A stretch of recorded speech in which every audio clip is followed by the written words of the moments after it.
À l'occasion de Santexpo, l'espace innovation du fonds FHF a récompensé plusieurs solutions innovantes à destination des patients, à destination des médecins, à destination des établissements de santé. Il y avait 174 candidats, 8 catégories, un seul gagnant par catégorie, et c'est eux que nous sommes allés interviewer aujourd'hui. Alors suivez-moi.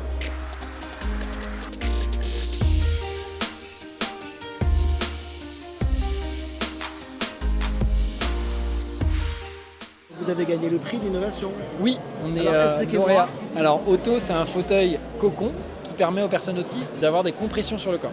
Ça les aide à mieux ressentir les limites de leur corps et à être plus apaisés. L'hôpital de Tours l'utilise depuis 3 ans. Ils observent une diminution de l'anxiété, une diminution des troubles du comportement et des meilleures interactions sociales, une meilleure présence en groupe.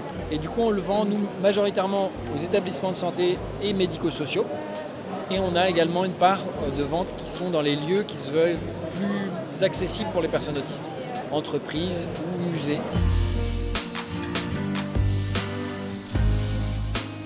On a développé plusieurs technologies dans le domaine de la santé. AGEMA, qui a été lauréat, qui a un système de transformation de chambre de soins standard en chambre de soins critiques. Ça veut dire qu'on va pouvoir prendre en charge des patients infectieux et des patients peut-être qui vont être en hémato, en onco. L'intérêt de ce système-là, c'est qu'on arrive à le faire sans travaux, sans suspension d'activité pour le service en question. C'est du plug and play, on arrive, on se fixe sur le cadre de porte, on fixe tous nos systèmes où on va travailler du coup la mise sous pression de l'air et après la contamination à l'intérieur pour atteindre un objectif de propreté. D'un point de vue transition écologique, on va parler de 50 à 70% d'économie d'énergie sur la consommation énergétique de l'établissement.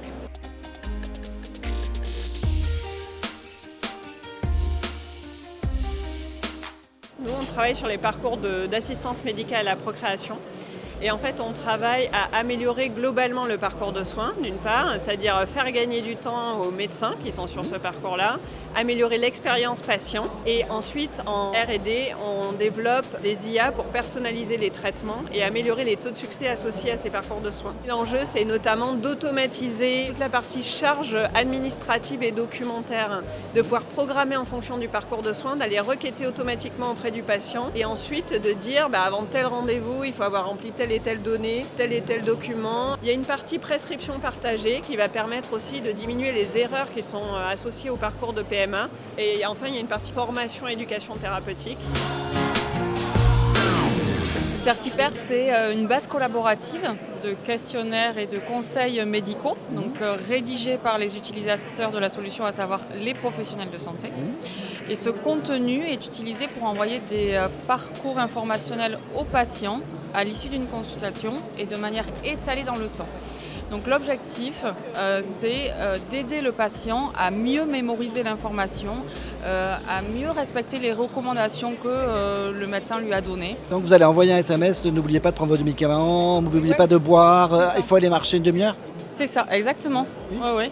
Et ces SMS, on va les envoyer de manière étalée pour que le patient puisse déjà recevoir la bonne information au bon moment et s'y reporter à tête reposée. Vous avez gagné Pixacare, le prix d'innovation en coordination territoriale. Expliquez-moi, qu'est-ce que vous faites pour le système de santé, pour les médecins?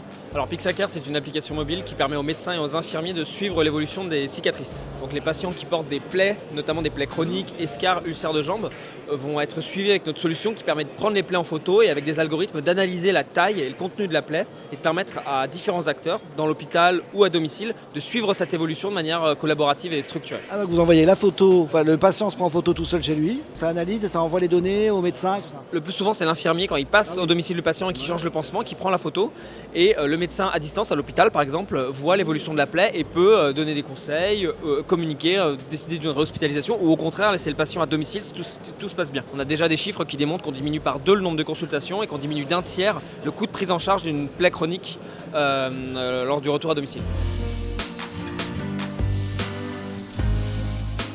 On a co-développé avec des professionnels de santé Ability, donc c'est un dispositif médical d'aide à la rééducation en réalité virtuelle. Les patients mettent sur eux un casque de réalité virtuelle et font des épreuves et tout ça?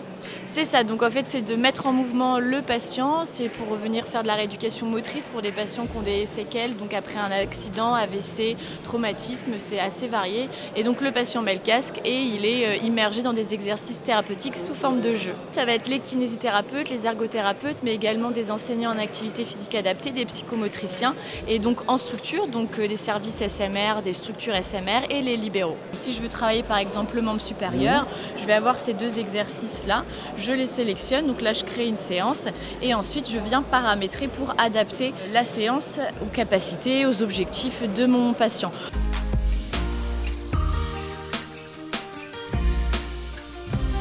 Previa, c'est une plateforme de prévention et de détection des urgences vitales en milieu hospitalier. Et on a créé un biomarqueur numérique, c'est le Sepsiscore, qui permet de détecter les risques de septicémie jusqu'à 48 heures avant les premiers symptômes cliniques. On est utilisé sur de la réanimation, sur l'ensemble des services d'un établissement de santé. C'est les professionnels de santé qui sont alertés d'une alerte, puisqu'on calcule des scores de risque via le DPI.